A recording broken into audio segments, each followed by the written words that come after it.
भगवान, मैं आपको लगभग 1 वर्ष से सुन रहा हूँ। कई व्यसन छूट गए हैं, पर कई व्यसन अभी भी मोहित कर लेते हैं। नाम जप नहीं छोड़ रहा हूँ। ये विश्वास है कि नाम जप से जो व्यसन बचे हैं वे भी छूट जाएंगे, पर पक्का। समय 1 वर्ष हो गया है। कभी कभी अपने मन पर बहुत घृणा होती है। क्या इस मन को यही समय घृणा छुड़वा देगी। जिस दिन तुम्हें बहुत दुख हुआ, इतना समय हो गया और अभी तक उसी दिन जब हृदय से दुख होगा उसी समय छूट जाएगा। जब हृदय में जलन होती है और घृणा पैदा होती है कि धिक्कार है हमारे को, इतना सत्संग सुनते हैं, इतना नाम जप करते हैं, फिर भी हमारी वृत्ति ऐसी गंदी है, तो उस समय फिर हमें पावर मिलता है भगवान की कृपा से और सदा सदा के लिए छूट जाता है। हमको जिस विषय से घृणा पैदा हो जाए फिर वो विषय हमें परास्त नहीं कर सकता। हमें विषय तब तक छोड़ना कठिन है जब तक अंदर से उसमें हम सुख बुद्धि रखते हैं और बाहर से छोड़ना चाहते हैं। आप ध्यान दीजिएगा, अंदर से हम उसमें सुख बुद्धि रखते हैं और बाहर से हम छोड़ना चाहते हैं, बहुत कठिन है। और जब अंदर से घृणा बुद्धि हो जाएगी तो अपने आप छूट जाएगा। और ये घृणा बुद्धि भजन ही करवाएगा। नाम जब जितना करोगे वो उतना ही आपके अंदर बल बढ़ेगा और उतनी गंदी बातें आपको अच्छी नहीं लगेंगी। जितना हृदय पवित्र होगा उतने पापाचरण से आप दूर भागेंगे। तो ये हृदय पवित्र करने के लिए समर्थ है भगवान की लीला कथा, समर्थ है भगवान का नाम। भगवान के पावन चरित्रों को सुनिए, नाम जप कीजिए और बन जाए तो दूसरों की सेवा कीजिए। फिर देखिए अपने आप सब छूटने लगे। ये बहुत गंदा मन हो चुका है।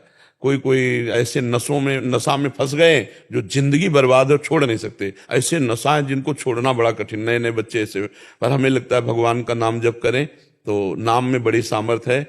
जब वो संपूर्ण त्रिभुवन से वैराग्य दिला देता है तो ये नशा से क्यों नहीं मुक्ति हो जाएगी। भगवान के नाम में बड़ी शीतलता और बड़ा बल है। इसलिए नाम जप कीजिए और उन भोगों में घृणा बुद्धि कीजिए। कौन सा ऐसा सुख है जो हमें भगवान से भी बढ़कर लगता है?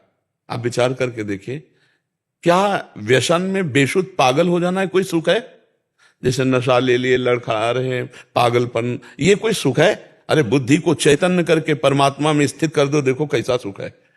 समाधि का सुख मिलता है, अद्भुत आनंद की ये नशा में कोई सुख है? शराब पी लेना, अफीम खा लेना, ये नशा, कौन सा नशा भी नहीं छोड़ पा रहे? कौन से दोष है जो आप नहीं छोड़ पा रहे? महाराज जी सिर्फ शराब है, वो भी कभी कभी। शराब? शराब, हाँ, ये बहुत बुद्धि को भ्रष्ट करती है। आज के बाद नहीं पियोगे आप, स्वीकार करो। अगर हमारी सत्संग 1 वर्ष से सुन रहे हो तो हमारी दोस्त तो हो ही चुके हो ना, तो हमारी दोस्ती के लिए छोड़ दो। आज से शराब नहीं पियोगे, ठीक है? अगर आपको परेशानी लगे तो आप मेरे लिए सह लीजिए कि मैंने किसी को वचन दिया है, अब नहीं पीऊंगा, आगे बढ़ जाओगे। शायद आज छूटने का समय था, इसीलिए आपने ऐसा प्रश्न किया। कई बार आ चुका हूँ, एक बार प्रश्न पूछ चुका हूँ, हाँ, लेकिन प्रश्न कभी नहीं है। हाँ, तो आज के बाद आप पिएंगे नहीं, पक्की? जी पक्का। वृंदावन में बैठ के कह रहे, देखो हम किसी को जल्दी ऐसे कहते नहीं जी महाराज है। जी महाराज। हाँ बस, अरे यार अच्छी बात कर रहे हैं, कोई बुरी बात तो नहीं कह रहे ना। हाँ, तो उसको मानना चाहिए। भगवान की बड़ी कृपा होती है तब ऐसे वचन होते हैं यहाँ पर, और इसमें तुम्हें सामर्थ्य मिलेगी। देख लेना, केवल हमारे वचन ही नहीं है कि तुम्हें कसम खवा दिया कि तुम ना पीना, तुम देखना तुम्हें सामर्थ्य मिलेगी, इसको छोड़ने की तुम्हें सामर्थ्य मिलेगी। पर हमारी दोस्ती जोरदार होनी चाहिए, ना कि शराब पीने वालों की दोस्ती।